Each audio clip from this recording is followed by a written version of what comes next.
Hello everybody, welcome to the Ecosystem. I'm your host again, Pesh, and today I'm with a new special guest. Well, we always have special guests all the time. So I'm with Mr. Sangwa. Sangwa, welcome on the show. Yeah, thank you. So we're going to just run through a couple of questions, 10 Qs. So let's get to know about you. Tell us about yourself. So my name is Sangwa Aime. I'm the CEO and the co-founder of a company called Sassuo, which is a digital marketing company. So we help businesses, small startups, to grow, finding clients, and also making content which help them, to get more clients. Because one of the things that can make a change in someone's business right now is having eyeballs. So eyeballs, like meaning people seeing your things, your product, knowing who you are. So we help people and startups to get known and also put their products on the market. So is it like a marketing platform for startups, or like you link startups with investors or with just clients? Which one is it? So actually it's both of them. We help startups get their products out there and also help them marketing them. But the common thing that we have like other marketing companies, because we all help them to build their businesses, but our specific task or mission is just to help them to get real clients and also high-paying clients, because you can have a lot of clients but not them paying well. So what we help them is to help them reach or attract the clients they need. I see. So what would you tell us about your entrepreneurial journey? Like, how did this business idea come up to be? So first it started when I was out of high school. So I was a programmer. I was at the kids. High school? Which high school? Yeah, I was in Saint-Esprit. Okay. So, but I was somehow, I don't know if they can call me genius, but some of the students were like, when I was like in the computer classrooms, I would just skip the classes and then we come back. So you were the typical Sheldon in your school. You can say like that. But at the end of the day, I just found out like, why do we, like in Rwanda, we have so many softwares, so many applications, but when you go to the metrics and find who are the users, at the end of the day, you find like we are like in a comfortable zone where our applications and our products are being used by Rwandans. And when you try to see the metrics or how those applications are being used and how their owners are reveling them, you find yourself in a position where you can say, okay, really?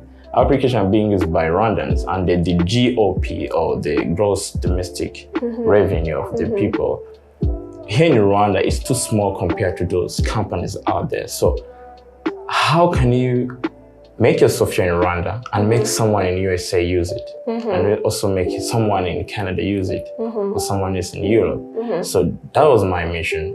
Maybe you can find some clients, investors, come and invest in your business and then help you thrive. Yeah. Do we have like a statistical, example of how many companies that you've hosted on your platform, perhaps? I can share them. But so far, no, like a list. I mean, like a number of how many apps. So far it's like 18. 18 from here, or just across? Just across Africa. Some people reach out to me and say, "May, look, I'm just out of high school, or maybe I have courage. I've done this app and go to apply to maybe host, platform, some Play Store or App Store." So, but at the end of the day, there are so many apps that do the same as mine. So how can I get clients? How can I get, So that's where we come in, because we know what you need, and also we know who needs your product. So that's where we come. We come and, okay, we are the middleman. Actually, you can call us a middleman. So, I see. So we come and say, okay, your application is doing well. Everything is intact. We evaluate everything. Then reach out to clients who can use your product. And then when I mean clients, I mean high-paying clients. Because one of the key things in Africa, because we're going to say like, okay, our application users or subscription are like $18 a month. And then you come and say, okay, my application, look, we are in Africa, I don't need that much money. They say like $3 per month, so I can get many users. We don't do things like that. We need you to leverage your application and also make more money with it. Yeah, so that's our mission right now. But also we are helping content creators and other product designers, UX designers, UI designers to really, if you have skills, we are helping you to get more money with it. Not just sitting on the sidewalks and wait for, So that's our mission right now. That's how we do it. Now, as an entrepreneur, like, what are some of the mistakes you've done and how have you overcome those mistakes? Well, first of all, trading money for time. Like, trading time for money. Okay. You see, when you trade time for money, you're just putting yourself in a position where you can't bounce back from. Because when you start leveraging money, just money can work for you. That's when you get more ROI or return on investment. So when I started, look, I'm an ambitious guy. I have some ambition. I could tell. When you reach in a position where you have, like, let's say 2 or 3 employees, you have to pay every month. You have the rent to pay in the office, all those expenses. And then you're just hoping that your product will do well. But that, at the end of the day, that's not how it works. You know, if you are putting your product out there on the market, first you have to do like maybe a pre-design or a prototype to test the market. You know, when I started, I said, oh man, this is a cool app. I'm going to put it there, right there. Everyone is going to love it. You know, when you put there with all the cost you put in through, and then the market, boom, nothing happens. I see. So that was the mistake, like hoping that maybe if I produce a software out there, people are going to use it, but unfortunately it doesn't. So you have to test your product first before you put it out there. Reach out to people because networking is one of the key ingredients in this business. Reach out, ask, hey, can this app really help you? Or what are the challenges you're facing in your business? Pretty much market research. Yeah, market research. So once you finish the survey, then see if your application can work. So when I started, I was like in the wind. I didn't know what market survey was. I just thought maybe you have to design your application and then you put it out there and then people use it. So that was one of the big mistakes I made, and it cost me a lot of time, like 6 months of work, and then you put the story out there, nothing happened. How did you recover from that? Yeah, well, one of the things that helped me thrive in every mistake I have is because I'm young. What does that mean? Yeah, look, I'm young. I have time to bounce back if something goes wrong. That's why even when we are in marketing, like marketing conferences, turning like things you can do in your trainings, one of the things I tell everyone, if you have something to start right now, start it right now. Because if you don't start it and you wait like 3 or 5 years from now, then once you start that time and it doesn't go how you thought it would go, we not have time to bounce back. You know, I see. So when I start things like now, I'm running. There's no loss. If I fail, I run. So that's my mindset.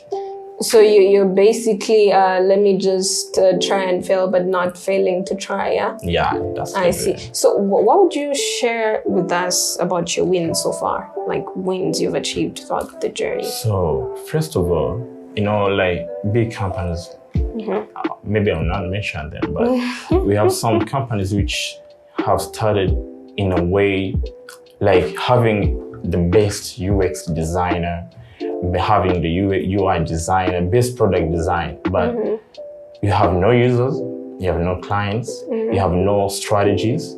Because if you need your application to work effectively or your team to work effectively, you also need a strategy. So one of the wins that I'm proud of is one of the webinars we do online, because one of the many clients we have are in Canada so far. That's where we have like students where we host our premium membership on how to market your softwares and applications, and also on our website. If you need to market your website, we can just have a review of your website, and maybe we can help you getting the new email leads or lead magnets. So when I receive like those messages from clients, hey, you've helped me. My website is now making like 5 figures a year. So that's one of the big accomplishments we have done. And also seeing that, because the other thing, I say, we have this demeanor mindset. Like Africans, we think like we can't help white people. You know, we think like they are the experts. But if you run, those people, most of the time, they don't have the skills you think they have. So when you see like those white people reaching out to you, say, hey, man, look, you helped me in ways you can imagine. My life has changed. I'm now making 5 figures a month through your guidance and coaching. So that's one of the big accomplishments we have. I see. Really see. Nice. So now what would you tell us about your team? What do you love the most about the team that you work with? So most of the time we work from home. Yeah, that's the beauty of it. Because we have like 3 branches right now. I have like a 2 team in Canada and also in the US, and then here in Rwanda. But here in Rwanda we have like 5. We are me and the other 4. But most of the time we work from home. Sometimes we don't even go to the office.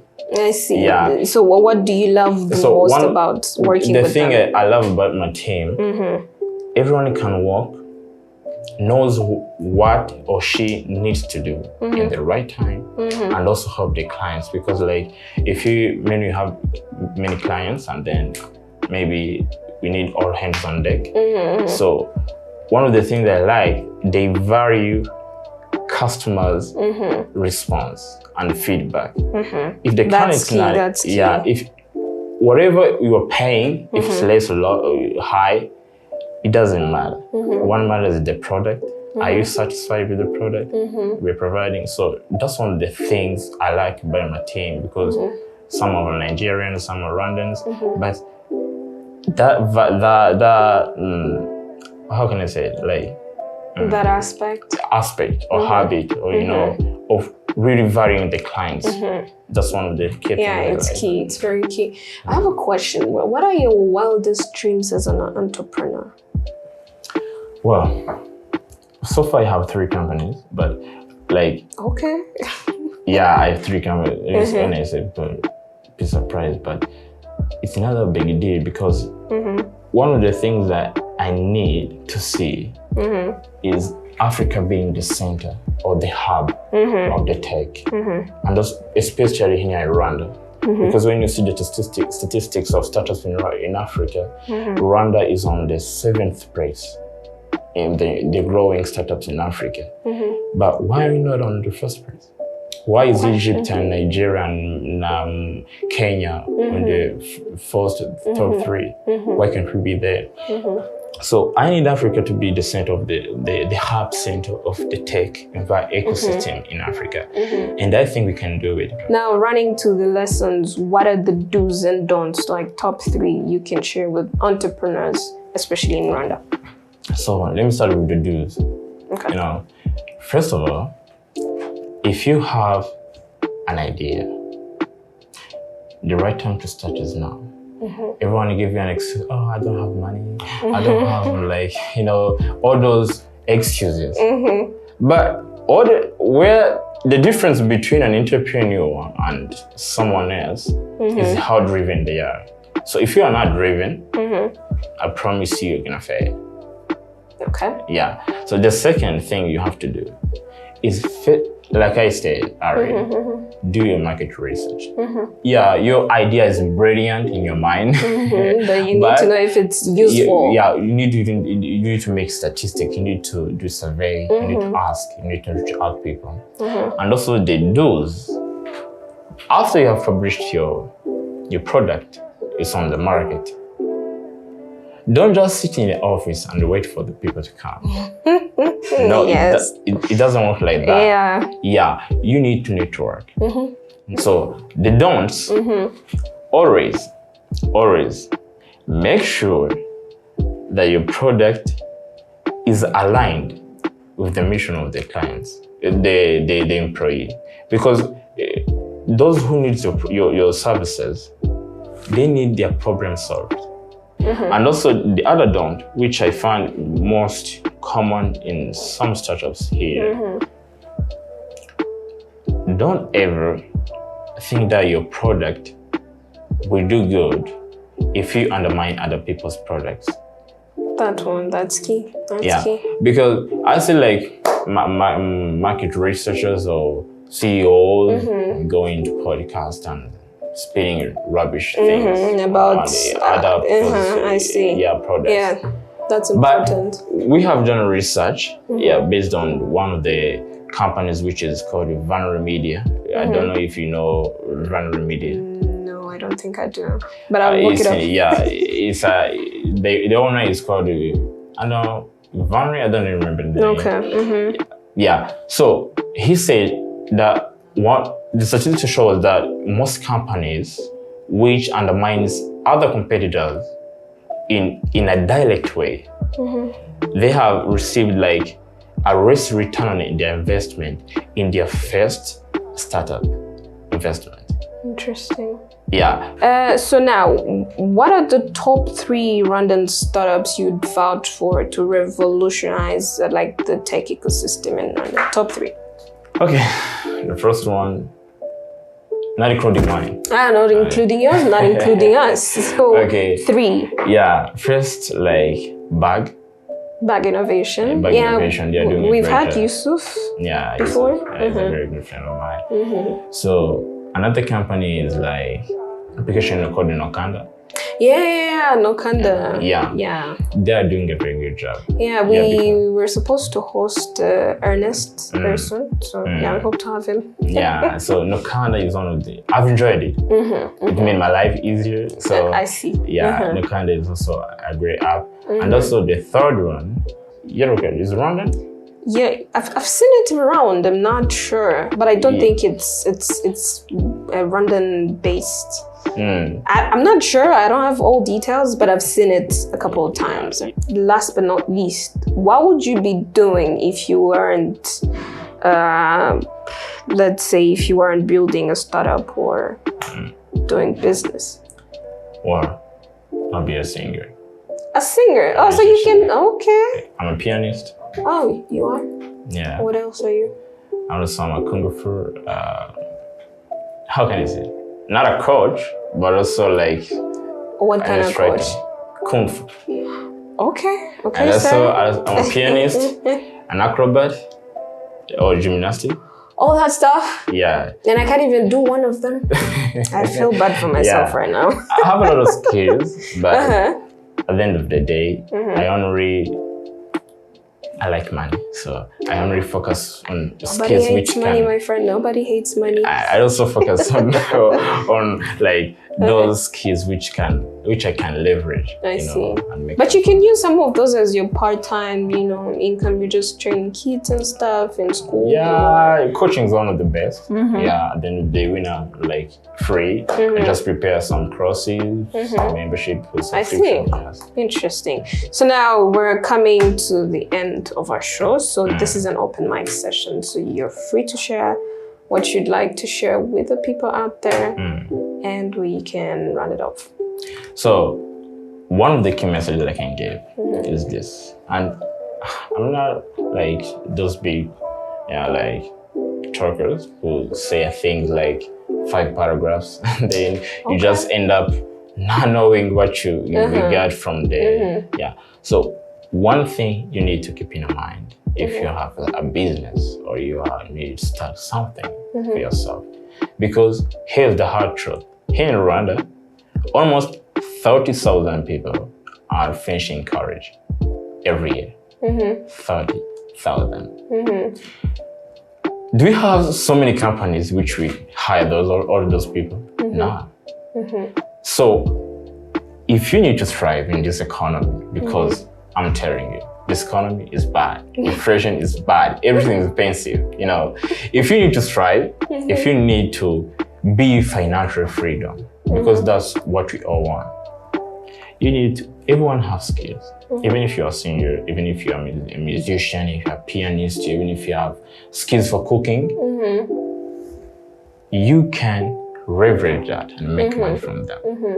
People don't know how, but right now, if you have an idea, which you can like make 10,000 Rwanda francs from it, you don't need like a big idea just to make money. You know, just you have like a 5,000 idea.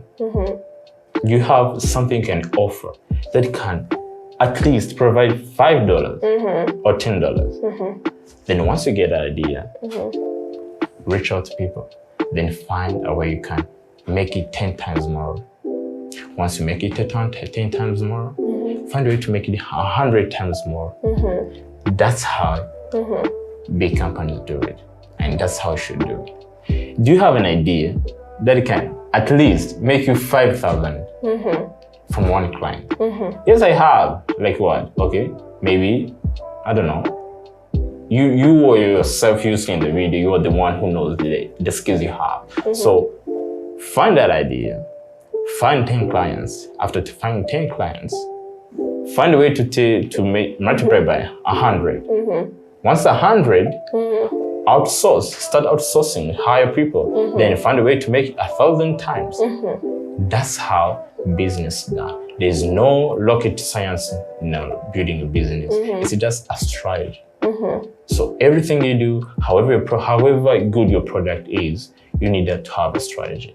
I see. That's the thing. But the bottom line is start small and grow. Start small and grow. All right, thank you very much.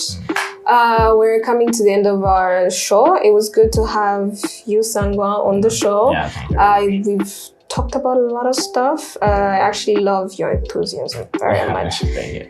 All right, guys, thank you for watching. See you next time.